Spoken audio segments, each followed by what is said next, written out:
Say hello. Hello. Hello. Welcome, Casselberry. It is now time to have a casual conversation for the beneficial good of our community. The show you are about to listen to is called What's Up, Casselberry? And now it is my absolute pleasure to introduce to you your hosts, Andy and Drew, along with producer Robin. What's up, podcast listeners? That's right. We're back, Andy and Drew, with the What's Up, Casselberry podcast, along with our lovely producer, Robin Koeppe. It is episode number 106. Andy, I can't count that high. Is that a lot? That in podcast world is a lot. That means that for 106 consecutive weeks, we have sat down before our microphones and engaged and served and supported and helped build the community of Casselberry. It's a big deal. It is. It is indeed. We've had lots of fun conversations, a wide variety of guests about all things Casselberry. You two really, if you go back and listener, to episode 105, you'll note that I was not there for the opening and closing of the time. You two did well, carrying on without me. I've made it back. Well. That sounds like we just about got a passing grade, Rob. No, I, in all sincerity, it was well done. It went smoothless. It almost, made me a little bit scared that it wasn't even. Hang on, smoothless. It went smoothless. Oh, did I say smoothless mean? I bet smoothless. You did. Oh, okay. Whoops. Yeah. Well, smoothless means it was not smooth at all, which kind of sounds like you and I, Robin, right? I was going to say, which is sounding like me right now, not being able to use words correctly. Hey, I have an early a gift. Valentine's Day is right around the corner. And guess what? Robin and Andy, I have a very special gift for the two of you. Are you ready for it? Yes. Okay. Well, what is it? You're not going to send me some flowers again, are you? No, I'm not going to send you flowers. No. I love flowers. Again. I like how you applied IQ. If you recall, we were talking with Sharon Hunt and Ken Harris about the PAL artists here in Casselberry, and they produce a calendar. And yes. we were bummed that they were out of calendars. Well, guess what, you two? I'm holding here of your very own copies of the PAL Artist 2022 calendar. Oh my goodness, that is awesome. That is a sign of love. I can't wait to see that. Look at the connections we have. Sharon, Drew has she now. dug them. What'd you say, Robin? Look at the connections you have now. I know. I was going to sell this on the black market because it's very valuable, but instead I'm going to give it to the two of you. No, that is very kind. We appreciate you not selling it to raise funds for starving podcasters, but but that's really cool. I can't wait to see it. Listeners, if you haven't listened yet, go back to last week's episode and you will hear from Ken and Sharon and the great work that the PAL artists are doing in our community. That's right. And speaking of great conversations, we've got a really fun conversation with a local DJ right around the corner. And because that is the kind of framing of the conversation, my brain goes immediately to a DJ dad joke of the week. Here we go. Robin, we should have a cool little beat drop in there, like a DJ. Whoa, right there on the. Wow. Yes. Live. All right, listeners, if you're new to the program, Andy and I, we're dads. We tell corny dad jokes each week and Doug jokes. In fact, Andy, I saw Doug at an event prior to this recording, and he is really taken to the fact that he is now a part of the weekly episode. So you may. No, we need a special intro, Robin, for Doug joke. Maybe it's just like a big long groan. Yeah, that sounds about right. We'll get on that, Doug, for you. But here we go. DJ-related dad jokes for your listening ears. I've got two of them. The first one, I gave you all the punchline. The second one, I did not. We'll see what your reactions are. Here you go. Robin, what did the DJ say at the salad bar? What? He said, "Let us turn up the beat." Nice. So that one was maybe a one drum. Let's see what you think of it. I'm gonna go to Andy on this one. I'm gonna risk my pride and I'll put myself out there and be vulnerable to Andy. A bold move. I know. Here we go. I think it's good. Andy, where do DJs do their research when they're really studying for something? Where do DJs go to do their research? I did think about this and I have not been able to come up with an answer, probably because I was trying to think logically. Drew, exactly. Where Where do DJs do their research? On Wikipedia. There we go. That's what I got. Robin with the laughter track makes it sound like we're in front of a live studio audience. All right. Are we ready for some Doug jokes? Absolutely. All right. Okay. First of all, let me say that again. I was wondering, why does a Frisbee appear larger the closer it gets? Then it hit me. Okay. All right.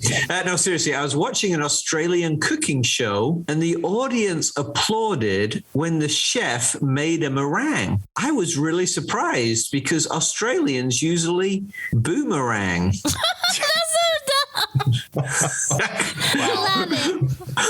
Come on, Robin. That was good. It was good. The dumb is a compliment in this case. Oh, okay. Gotcha. I was having trouble with my computer at work, so I called IT support. He said, "Have you tried disabling cookies?" I said, "Well, I once bit the legs off a gingerbread man."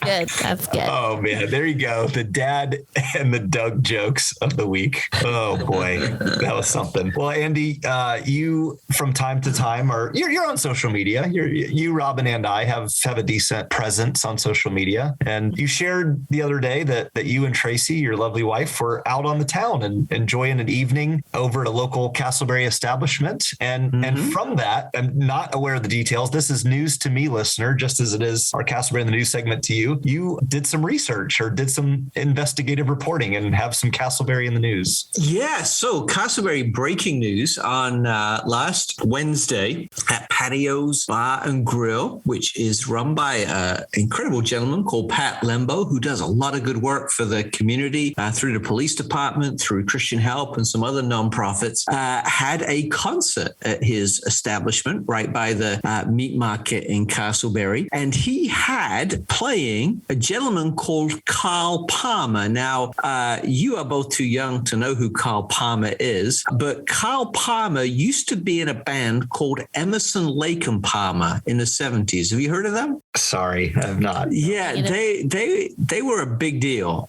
In fact, sold over 48 million records. Whoa. So they got a lot of really cool stuff going on. And Carl Palmer had actually been voted or acknowledged as one of the top 10 drummers in the world ever. And here he was playing at Casselberry's Patio Bar and Grill in Casselberry. So about them, and I have a source who helps me fill out some of my musical knowledge. Yeah. And this guy's a big deal.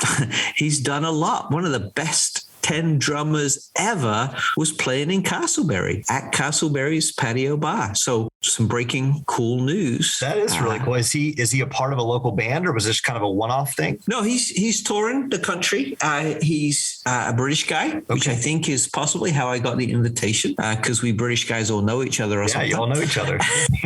So I think he lives in England. He's got another house somewhere else in Europe, but he's on a US tour right now. And he's doing a tour of small venues. You remember when, was it Garth Brooks who did that a couple of years ago, Drew? And I think Becky went, right? That's right. So, Becky and Kelly Hinkle, went to the barn. Yeah. So a similar kind of thing. And pretty cool to have a world-renowned, world-class drummer perform in our city. Absolutely. Well done. And thank you to Patios there on 1792. We're thankful for their contributions back into the community, not only with good food and drink, but also giving back to local charities and serving our community. That's fantastic. We will be back after a break with our guest. Our podcast partner is Kelly Financial Solutions. If you're looking for a mortgage solution that will truly work for you, then look no further than Kelly Financial Solutions. They offer home loan options that you won't find anywhere else, not even at the big bank down the street. A mortgage is a huge decision, and it's critical that you get the right terms that truly work for you. Kelly Financial Solutions team has more than a decade of mortgage experience, and we combine this knowledge with national partnerships, amazing service to deliver one-of-a-kind mortgage options with the lowest rates possible. Travis Kelly has been a supporter of this podcast and is the Chamber of Commerce president in Casselberry. Travis Kelly Casselberry is a supporter of this podcast and has become a dear friend of Andy and I. I'd love it if you gave Travis a call. You can connect with him and the Kelly Financial Solutions team at 407-618-1176. That's 407-618-1176. Thank you, Kelly Financial Solutions. Listeners, welcome back to the show. Over the next few minutes, Drew and I are going to be exposed as amateurs behind the microphone because we have a pro with us today. Casselberry's very own local DJ. You have probably seen him around town at some of our events. DJ, this is my DJ voice introducing you here, Johnny. DJ Johnny Velvet. How was that as a DJ voice? Did that work? I thought that was great.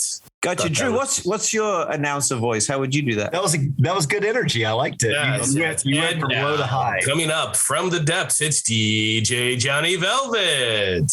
See, already the pro is teaching the amateurs some lessons. Andy, you did a really good job emceeing that Halloween event. I was pretty impressed. All right, Johnny, let's jump right in. We'll start with some icebreaker questions. You spend a lot of time listening to music. Personally, what is your favorite band? Hands down, my favorite band is Depeche Mode. Yeah, really? like rock, wow. Yeah, like rock, country. Andy definitely does not know who that is. No, I do. I grew up with Depeche Mode. Yeah. I like you better now. Yeah. I've been listening to them for a long time. I've seen them live since before they ever had a drummer on stage. You know, like many of us, they're aging and they're showing it, but that's my favorite. And then all-time favorite rock band would be Van Halen. Yeah, you know, for guitar. I listen to a lot of techno and whatnot. People find that surprising, but I like a little bit more aggressive tune on my music. But I play what the clients want. You know, it's not. People ask me as a DJ, what do you play? And I say I play whatever the client requests. Yeah, that's right. On my party, it's theirs. Well, there we go. Then, DJ Johnny, that's the perfect segue to the next icebreaker question. What would you say in your season of being a DJ, what's the most frequently played song, and maybe what's like a current popular hit? Well, there's so many different genres. You know, the most popular ones I would say really come from the disco era. You got Celebration, Kool and the Gang. For dancing, anything from the disco series I find really popular. I get a lot of Taylor Swift requests these days for more modern stuff. A lot of Adele. Those are a lot of your more current artists that they get a lot of fan play. It used to be about 2 years ago, it was Rizzo. I thought Rizzo was going to take over, but I haven't heard too many requests for her in a while, but she does great music as well. Are there any songs that you absolutely will not play? I've had a DJ tell me, he's like, I will not play maybe was it the Macarena or something? Because he's like, that's funny. Well, actually, what I don't play is stuff with explicit lyrics. I have advanced software that helps block anything. I actually have streamlined my music library to eliminate those songs. But as a rule, I typically won't play explicit lyric songs. There's a lot of them. And, you know, music is expression. It's to the artist and it's their form of expression. And I respect it. But as a DJ and as a DJ service, we just don't, you know, as far as any individual song, I mean, there's not too much that I would say no to. I really would not want to play some songs, but if the client requested, it's on them, you know? Yeah, Drew asked that question about what's popular right now because he's trying to figure out how to be popular again. You know, he's aging with all of us. All right, final icebreaker question before we get into the hard-hitting serious stuff, Johnny. Casselberry were an album. Which album would it be? Oh, that's a great question. I would definitely give it something from the Doobie Brothers. Okay. The album name escapes me, but definitely something that would be the cover. You know, to me, it's because it's very classic and it's got a lot of style, but it's very unique. You know, a lot of people don't realize how much Casselberry has to offer. It's a really quaint town. I find it a fun place. I really do. I like it. That's really cool. I didn't know where you were going to go with that question. I'm not sure I have an answer, but I like that. I like we're unique and quaint.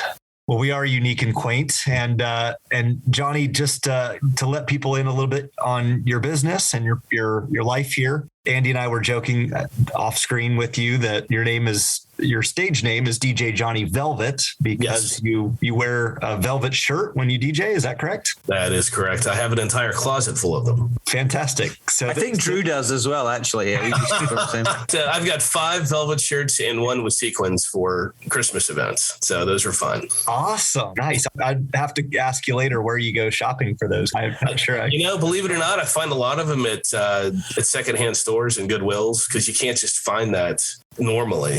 Sometimes on Amazon, sometimes, but not too often. Yeah. Well, hey, tell us a bit about your DJ business. So the title of your company is Orlando Party DJs, and speak to kind of the beginnings and the origin story there. Sure. So Orlando Party DJs is designed as a family-friendly DJ service. I got started. I play guitar. I've switched to bass more or less, but I played guitar for many years for Northland Church's singles group. They had an adult ministry, and I played in their adult ministry as well as First Baptists. And because it was an adult ministry, like a singles ministry, a lot of people kept getting married in the ministry. And a lot of them didn't have much money. And I would often ask questions about, where's the wedding going to be, things like that. And when I found out they couldn't afford a DJ, I would just offer to DJ for them, at no charge. Maybe I could throw out a tip jar. And that's how I got started, because I have all the equipment I used to play in bands, and I have major stage equipment, and all I had to do is plug in my computer. Back then I had a CD turntable type device that I could put the CDs in. Now it's all computer based. But so, for mmany weddings I didn't charge a base rate, just whatever I got in tips. And I'd ask the groom and the bride to announce that I was doing it for them, and could, and then so every time someone make a song request, they'd give me a tip then, things like that. But we're very honored. We do most of the DJ events when the Girl Scouts need a DJ, a lot of the church events for the church dances, daddy-daughter dances, things like that. I'm not your nightclub guy,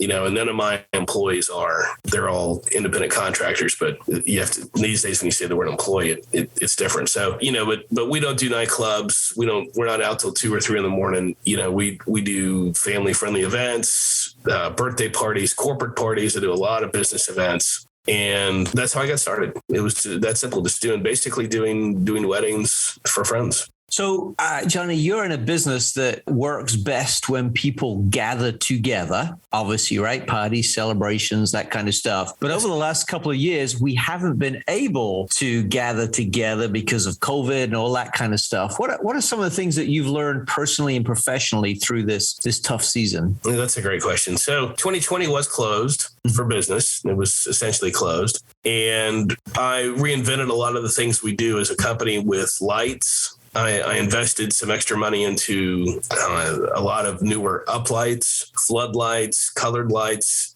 new dancing lights. And I spent some time, because I have the full light show, but I hadn't really spent a lot of time working with the lighting and understanding it. I actually pulled out and bought a new controller, so I could actually program different sequences, and then went in and streamlined costs on everything. We had about 17 events that all got postponed / canceled. And then 2021 was a big comeback year. I had over a dozen events just from October 1st to New Year's Eve. It was quite the opposite. It really picked back up. And now things are pretty much gangbusters. We can take on plenty more, but this month alone, it's February, we have 6 events already planned. That's fantastic. And I love what you said. I feel like that's going to be many people's stories, is kind of reinventing themselves in light of COVID. And with lights, I addressed that was one of the areas where I probably wasn't as skilled, because it's quite an art in itself. There's companies that do nothing but lighting. We recently did the lighting for one of the local schools' choir concerts for Christmas. Kids happened to go to the school, and I just asked the instructor, I said, well, do you have lighting for the kids? And it was out in a courtyard, and had I not brought the lights, you wouldn't even have been able to see their faces. So she was so thankful, and it was really a lot of fun. That's amazing. And so I know for a fact, having gotten to know you a little bit through the chamber, that you use your lights as well as your DJing talents in and around Casselberry at some events, and are kind of really developing a reputation for being Casselberry's DJ. Tell us about maybe 1 or 2 of your favorite events that you enjoy within the city. Hands down, one of my favorite events they do is the Christmas party in December. It's the food truck event, but it's holiday edition, and they typically hire me for that. And that's just a lot of fun because of the spirits everyone's in. And then probably second to that would be the Halloween party that they do. They do a big trick or treat event where you come out and all the business is set up.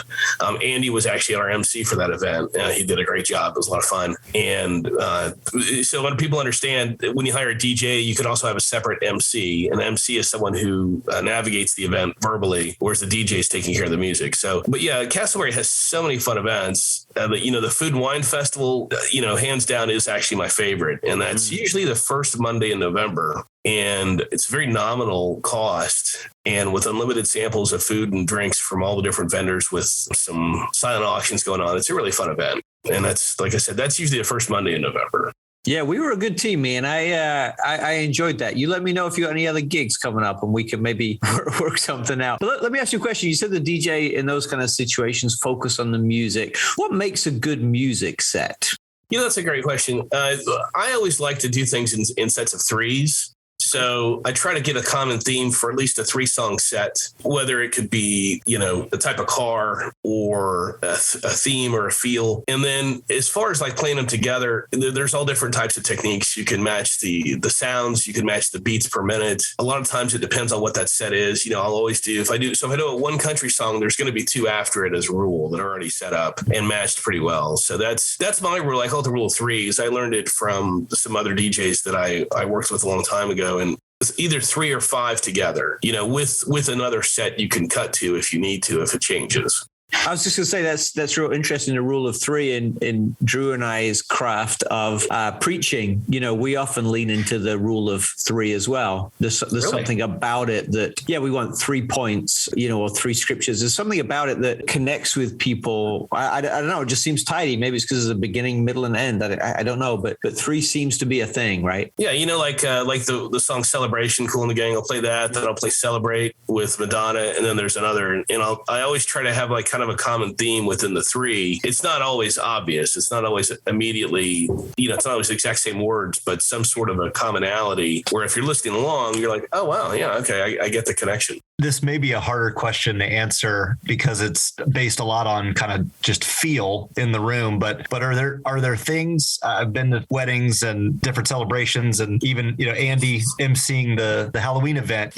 When you're in front of a group of people, there's a certain just kind of reading the room or reading the space and what's going on, and could you speak to how just you personally, when you're DJing an event, you kind of read the room and know, okay, hey, I thought I had a plan. This isn't working. I'm going to shift. How do you go about doing that?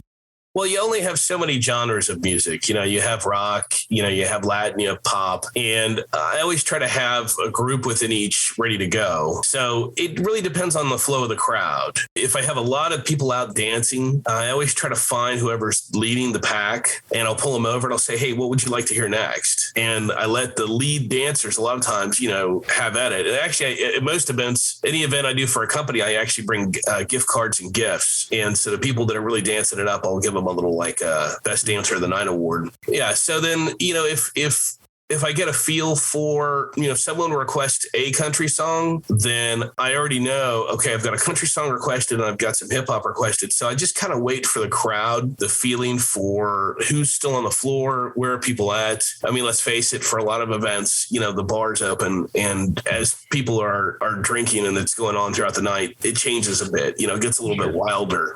If you ever go to Outback Steakhouse at 5:00, it's a much more quiet and serene environment than at about 6:15.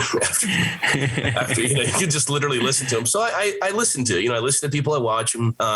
For a wedding, it's always the bride's in command. And so I always have her, with cues, and I have a lot of little secret moves that I'll do where the bride can give me a hand gesture or a certain look. And I know that it means to play a certain theme of music. I set those up in advance. That's really smart. I love that. So Drew and I, as you do, stand before large crowds a lot of the time. And we've had a fair share of embarrassing moments. What's maybe the most embarrassing moment you've experienced as a DJ? Most embarrassing as a DJ. I mean, not for you personally, but when you've seen something, you've said, "Oh my goodness, this is embarrassing." I'll share you one better. It's kind of funny. So before I got into DJ equipment, I used to sell sound systems when I was in college. Okay. And we had a manager who used to drink heavily at lunch, and he would come back to remember Radio Shack, and then the sister company was called Video Concepts. It's music related, so and I never forgot it. So he came back from lunch one time. I was in college, so I would work there after 4 in the afternoon, 3 in the afternoon after class. And he came back just hammered, and he used to jump on top of the counter and play Top Gun as loud. We had it looped within certain systems, and it would go so loud when the planes were taking off that everybody in the mall would come running. And I never forgot. I said, "Wow!" And loud music really brings a crowd, and it's not so much embarrassing. I mean, I've seen so many embarrassing moments where wardrobe malfunctions. A lot of times the crazy stuff happens when people try to either hand me music last minute or or they try to change up a plan. Uncle's supposed to walk in first, aunt's supposed to walk in next, and then all of a sudden the niece comes running through. Kids always make the weddings fun. That him at the video concept store for me musically, I'm literally talking like, imagine your home stereo all the way up. He would be like, turn them all the way up. And it would be so loud. It sounded like a plane was taking off, the one scene in the very beginning. And it was awesome. And I always found, so I used a lot of sound effects and special effects, with what I do. But really, we haven't had too many embarrassing moments. We had, and in almost 100 weddings I did, I had one instance where I had the cable malfunction. I always play everything someone gives me about 6 or 7 times before their day to make sure everything's right. If it's custom, last wedding I did, they had a custom dance where he held her up in the air and song played flawlessly. Everything went perfect. Well, with this one, it was their special song and they were walking in, and all of a sudden it starts echoing and sounding twice, one higher and one lower. It was very odd. And I know the equipment inside out, and I'm trying to troubleshoot it, and they're waiting there trying to do their dance. And luckily, I actually had it on a backup player just in case. And I literally ripped out the main system and put in the second one in about 10 seconds and the song played. Yeah, they had no idea how.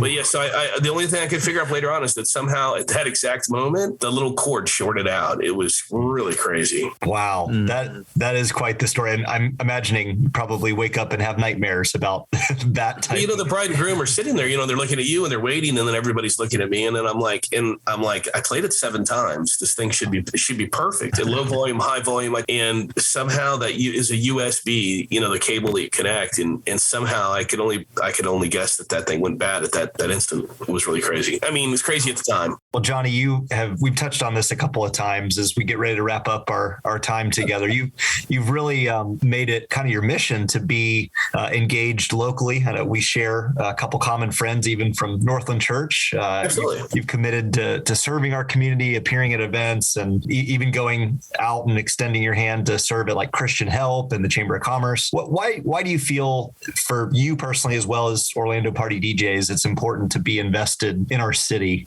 just beyond kind of doing gigs? Well, I feel like your life is an end result of all the components. I'm an avid Christian, and Jesus served all of us, so I have a servant's heart. My family is very involved in community service. One thing you may not Drew, I'm a past president of one of the local Rotary Club. I enjoy helping other people. I enjoy being of service. I started the company helping people that didn't have money that were literally going to have a wedding with like a boom box.